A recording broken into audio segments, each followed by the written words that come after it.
Hi, I'm Alexander Drilon from Memorial Sloan Kettering Cancer Center in New York. I'm a medical oncologist, and today we are going to be talking about targeted therapy for NTRK fusion positive cancers. On this slide, you'll see that there are two major TRK inhibitors that are approved for the treatment of NTRK fusion positive cancers. The first one is larotrectinib, which is a selective TRK inhibitor that inhibits TRK A, B, and C. And the second one is entrectinib, which is a multi-kinase inhibitor that inhibits the TRK proteins we just spoke about, and ROS1, for which it has a separate indication. You'll note the activity of these drugs here on the slide is pretty impressive in a tumor agnostic fashion, meaning these were patients who were treated regardless of cancer type, as long as their cancers harbor the NTRK fusion. You see that most patients with both drugs have disease regression with therapy. We're seeing complete responses, and we're seeing that across the gamut of different cancers that were treated. And you'll note high response rates in the order of 60 to almost 80%. And for larotrectinib, an impressive median progression-free survival of north of 28 months. For entrectinib, you see the median progression-free survival of 11 months. Now, it's comforting to know that these drugs are also active in the central nervous system. Here we feature again larotrectinib in the middle column and entrectinib on the far right. And you'll note that the response rates are also high in the order of 55 to about 65%.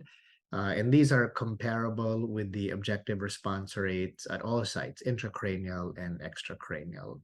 And in the case below, you'll see a patient with an NTRK fusion positive lung cancer with brain metastases who responded very nicely to a TRK inhibitor, and this response was durable. Now, the interesting thing about the TRK inhibitors is that they were also used for non-metastatic disease. And here specifically, we call out the example of the larotrectinib registrational trial, which not only treated patients with any cancer type, but also treated both pediatric and adult patients. And there's a certain type of pediatric cancer that's enriched for these NTRK fusions called congenital fibrosarcoma.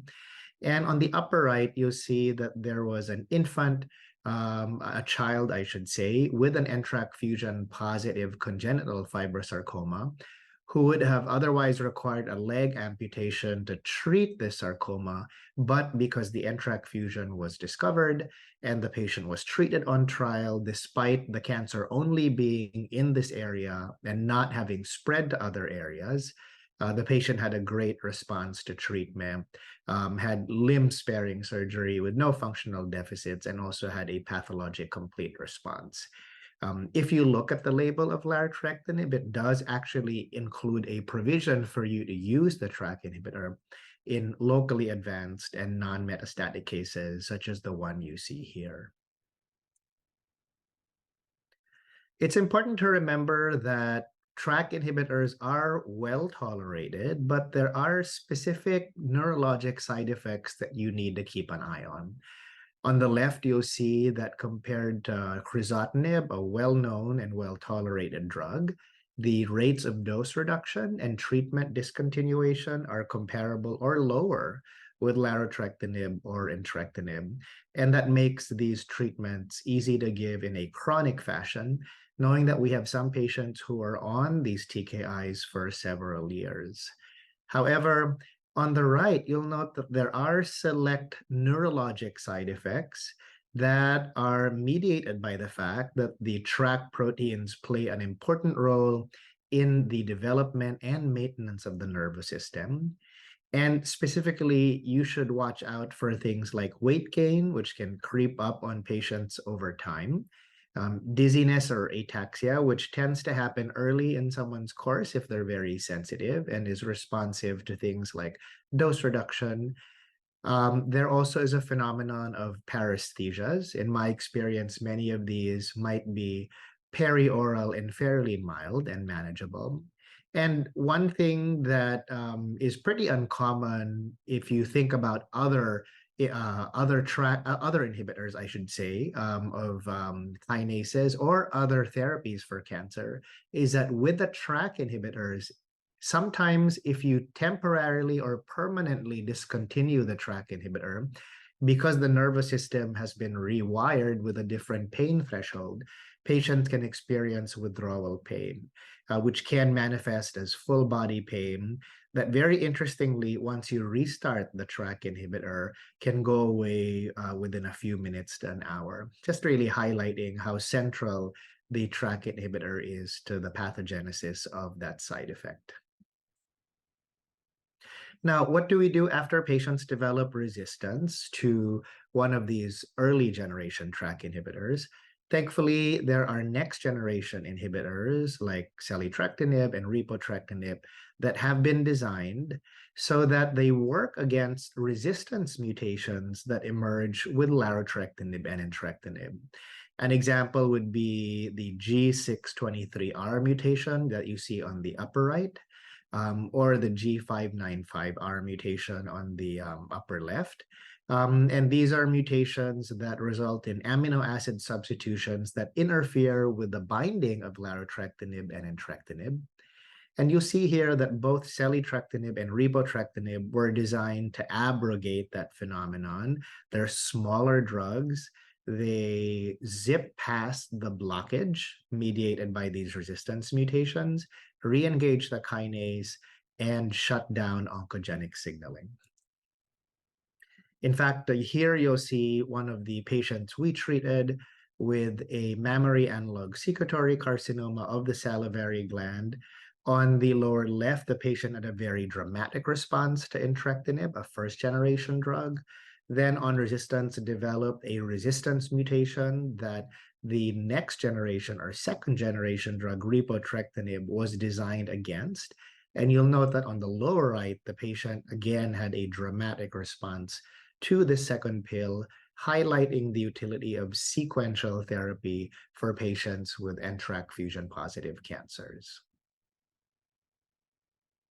Keep in mind, however, that while many cancers can progress with these TRK resistance mutations, there are other cancers that might acquire bypass resistance and activate pathways apart from TRK.